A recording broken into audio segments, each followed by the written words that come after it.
Good day. It's Tony Shabangu, and Hi, I'm Mpho Mungake. I'm also one of the senior tutors for African Insight, and welcome to the reflection. yeah, we're talking African insights and our reflections of our experiences of the module thus far of the pilot. Tell me, Paul, how have you found African insights up to this point? Just a general overview.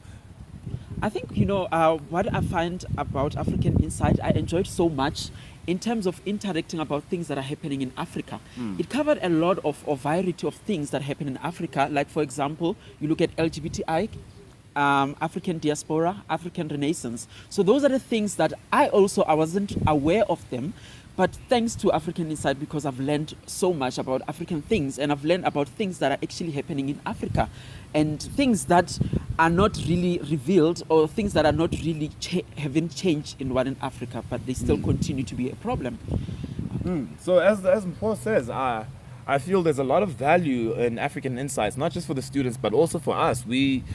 Hey man, we came across a lot of different challenging issues, and it hasn't been easy on all roses. Sometimes it's been something which you have to like be stern about and be like, okay, I've known a way like this my whole life, but I need to open my perspective to these new ways, these nuanced ways of doing things. So it has been challenging, it has been exciting, it has been at points. I've had lows. I don't know about you. I've had lows. I've had highs. It hasn't just been a steady road. So it's just been a whole roller coaster this past year of us dealing with African insights. Yeah.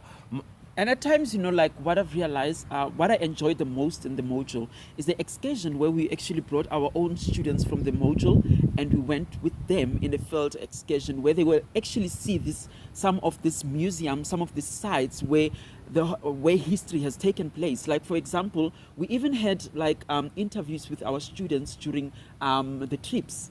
So that is one of the things that I've enjoyed the most, and getting their voices also through live experience in the museums. It kind of helped to get insight of what the students think about being an African.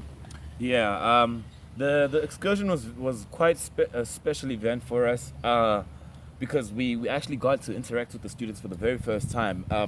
If you don't know, African Insights is an online module available to students online. However, it was very important for us to actually have that one-to-one, face-to-face with the students for various reasons. As Mpho has mentioned, just to get some interaction and get their views on it, but also to just understand some of the problems we're struggling with. Because, as I said, it hasn't all been roses. There have been times where we haven't had any kind of discussions, students aren't available, and things like that. And we were trying to unroot those issues. Why are students not participating? Why are students not involved? So that trip was vital for us gathering information and even for us to gain kind of bonds with students. And I think things like that are valuable for this course, seeing as you don't get to see students much, and they also feel like these are real people behind the computer. It's not just bots responding automatically. So yeah. And what was your theme that you covered through the course in African Insights? So I specifically covered the issue of the first theme of what is Africa. I was a part of that. And I specifically was also interested in Ubuntu, which is my own field. Also the Renaissance. I got to at least go onto radio and discuss that. That was interesting. So aside from just the events that we go to, there's also a radio interview that takes place every week with very excellent radio presenter, Melody. And I mean, whoa, some of the conversations meander in their own directions and show you more about yourself and about the presenter and about the content. So it has been very important for us to even get that experience beyond just the module and the text, also to interact and apply some of the stuff we learn and see where the other people who are not a part of it can understand and can sympathize and empathize. That's really important for how far this content can go, how far the module itself can push. So that was important. And I mean, for beyond just themes, I just feel like Patrick, who just mentioned earlier in another interview, that there are issues which we aren't aware of ourselves, and they get raised to the surface. And even if you are not particularly, I don't know, if you haven't explored these issues, they become so challenging, and so you become so involved, that you feel like you yourself want to make changes in society after reading about something. So it's been really, fun, fruitful, sometimes tremendously heavy weight on your shoulder, sometimes also very light and playful. So it's not just one monotonous thing, this course. It'll take you through a roller coaster, but it's a necessary roller coaster to expose the unexposed traumas of society, pretty much.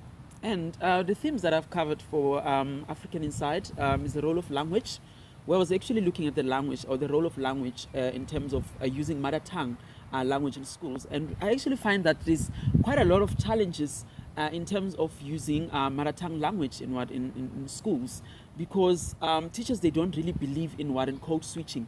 They feel like code switching is somehow promoting cognitive injustice in learning. And the other theme that I've covered is about LGBTIQ. By LGBTIQ, we mean lesbian, bisexual, gay, intersect, transgender, and queer people.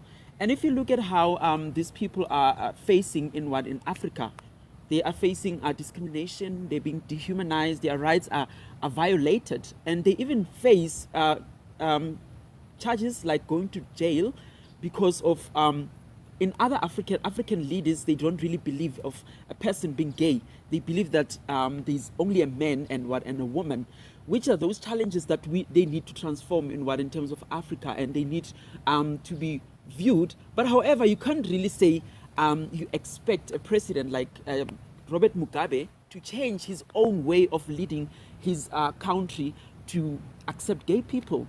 But what I've realized, there's so much changes in South Africa though, because gay people, they do have rights. They even get married in South Africa. But in countries like Kenya, they say, if you're gay, it's being un-African. Yeah, I think a lot of the things that we dealt with in African Insights challenge a lot of norms and a lot of things which are considered okay in society. And not only that, but they reveal something about Africa which is like hidden gold. Yes. Some history which is unknown to us, unknown to the students. And things like the LGBTIQ issue and how it's, when we dealt with it in the week, it was the issue of whether it's being gay is an African thing. That was so revealing. That was so revealing of an Africa before colonialism, of a different society of people. That we might have forgotten about. So it challenges, it reveals, it unearths a lot of African work, African insights, and a lot of perspectives which are important to changing South Africa and the rest of the continent right now. So the question I want to ask you now, Mpho, is do you think that out of the things you've learned, what can you possibly change about our current status quo in South Africa? Okay, what I can change about our status in South Africa, although you as a person, I can't really change everything. But if you were given presidential power for a day and they said you can change a law, you can change something, what would you feel needs to be addressed immediately? I think what needs to be addressed immediately is women abuse. I really feel like women abuse is widespread now, which is one of the things that I actually feel uncomfortable with. And also issues like LGBTI, xenophobia. I mean, everybody in the country or in South Africa belongs to this place. So I feel like everybody needs to be accommodated, no discrimination. I feel like if someone is found doing that, I will really press charges for that person. Like they will literally go to jail for being against or discriminating people of who they are. Yeah. So I agree with you. In terms of equality and justice in this country, we have a whole lot of problems that we need to address. But I also feel like in line with that, we need to deal with this South African inheritance, to know exactly what every person deserves in this country, what every person is worth, to establish those and stick to those rules.